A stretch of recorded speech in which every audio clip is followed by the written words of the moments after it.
Hello friends, నేను ఇంతకుముందు యోగా పాఠాలు, నటన పాఠాలు అవన్నీ రికార్డు పెట్టాను కదా, పోస్టులు పెట్టేదాన్ని. ఈ మధ్యకాలంలో బాగా గ్యాప్ వచ్చేసింది, చాలా రోజులైంది కదా మనం కలిసి. కానీ నా భావాలను అప్పుడప్పుడు మీతో పంచుకోవాలి అనిపించింది, అందుకే మళ్ళీ చేస్తున్నాను.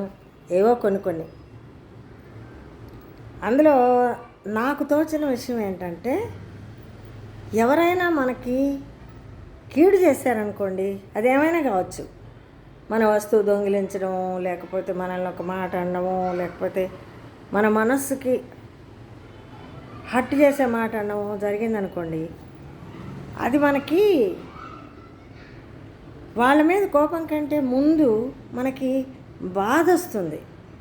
అది మరి అందరికి వస్తుందో లేదో నాకు తెలియదు, కానీ అరే వీళ్ళని మనం అర్థం చేసుకోలేదా, లేకపోతే ఎన్ని రోజులు వీళ్ళు మనకి తెలిసిన మనుషులు ఇలా చేస్తారా అని ముందు బాధ వస్తుంది కదా.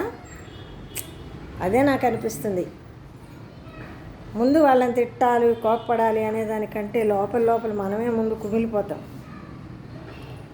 నాకైతే అలాగే అనిపిస్తుంది.